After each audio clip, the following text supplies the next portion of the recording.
I want to talk about mixbus processing and just walk through my chain and talk about why I use these specific plugins and tools and just my general thought process to help kind of inform yours as you're putting together your own mixbus chain. I'm definitely a big believer in keeping the chain very consistent song to song, even though the settings might change.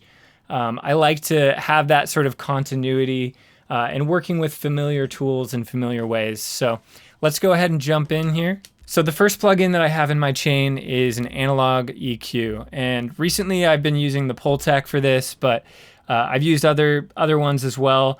I just really like how this just has very smooth, natural EQ curves. And so all I'm doing in this first stage is adding some bottom end and some top end to the mix.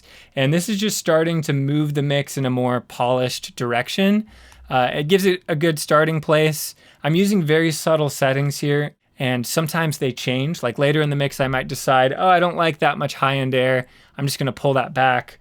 Or I don't like that much low end. I need to pull that back. But this is a good place to start. Tends to work on most mixes. Let's do a before and after.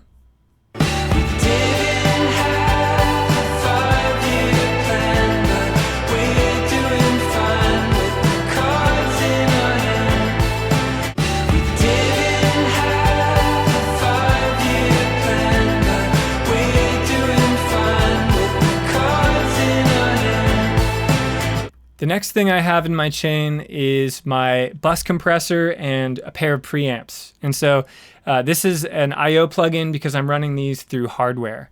So I use an SSL style bus compressor and kind of Neve style preamps to get some transformer saturation there. And my thought process with bus compression, or at least the way I approach it, is typically slow attack, fast release. I'm trying to let through the low end without clamping down too hard, and also keep the release fast so that it stays lively and feels just punchy and exciting. And I'm not hitting it too hard, just maybe 1 to 2 dB of compression. And the only time that these settings really change is when I'm working in different genres or arrangements without drums. Sometimes slower moving songs, I'll use the auto release setting and it just feels a little more natural. For more like acoustic oriented tracks, I might speed up the release and still just doing very subtle settings. And then I have my preamps, which are just adding a little bit more high end and low end excitement. There's something about the transformers that just make the mix feel more done in a certain way. But again, it's very subtle stuff. So I'll do it before and after so you can hear what it's doing.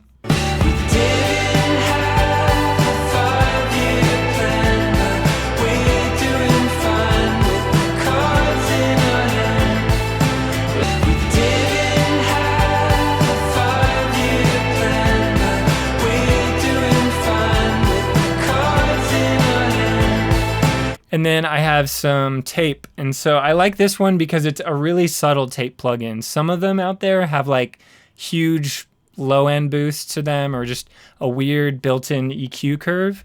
But the soft tube one is pretty linear. You're really just getting a little bit of that soft clipping tape saturation thing.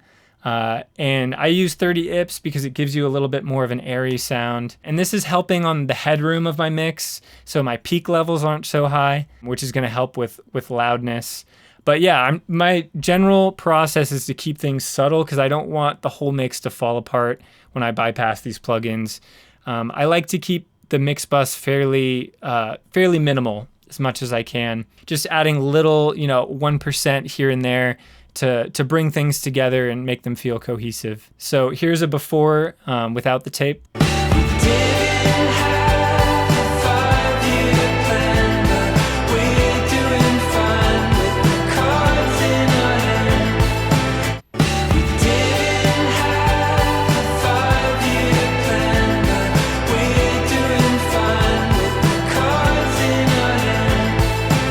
Next in my chain is the Oxford Inflator, and this is a more recent addition to the chain. I really just like it because it adds loudness without raising your peak levels a whole bunch. So it does it in a really cool musical way. It makes things feel just more dense and makes the mix just feel bigger. So I'm gonna start with it bypassed and bring it in.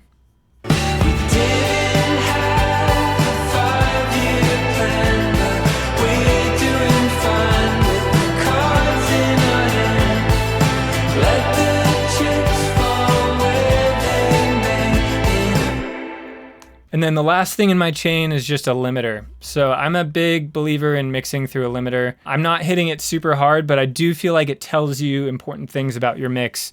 If you're not able to get it to, a reasonable loudness level similar to a commercial release without it falling apart, then maybe you have way too much low end, or maybe your balance of kick and bass is off. There might be something wrong with your mix. So adding a limiter and kind of trying to get it up to the loudness of a typical master is a good idea, just to see how it's going to react, if it still sounds good, and figure out if there's a problem in your mix that's going to hurt the ultimate loudness that you can reach. And then I'll dial that back. I'm not going to go as far as I would in mastering for the sort of mixing stage. But again, it's about kind of getting it to a place where the client can listen to the mix against their rough mix, and it's going to be a similar level that they sent me, which typically all the rough mixes I get have some limiting on them.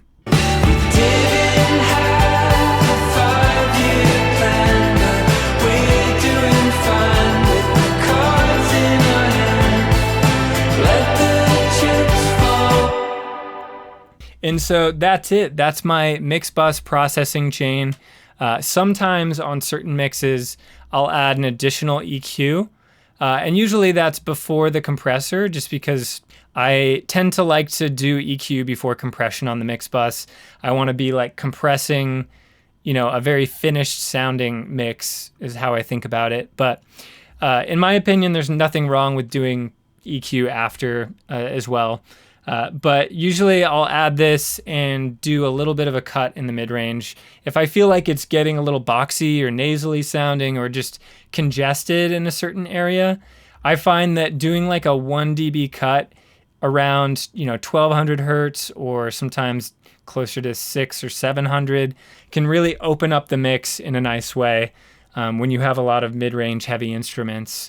In this song, I didn't feel like I needed it, so I didn't add it. But this is something I'll do in maybe the last 90% of mixing.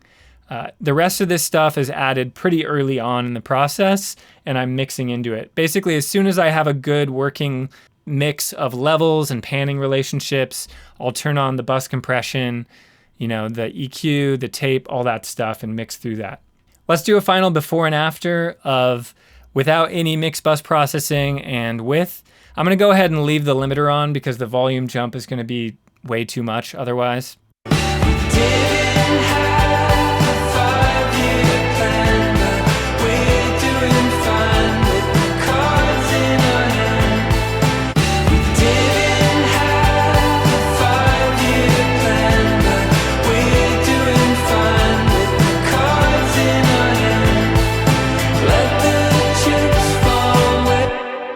So there you go. I hope that was helpful. Let me know down in the comments if you have any questions about any of the processing I did. I tried to keep it pretty simple and straightforward, and hope that helps you in your music making. See you in the next video.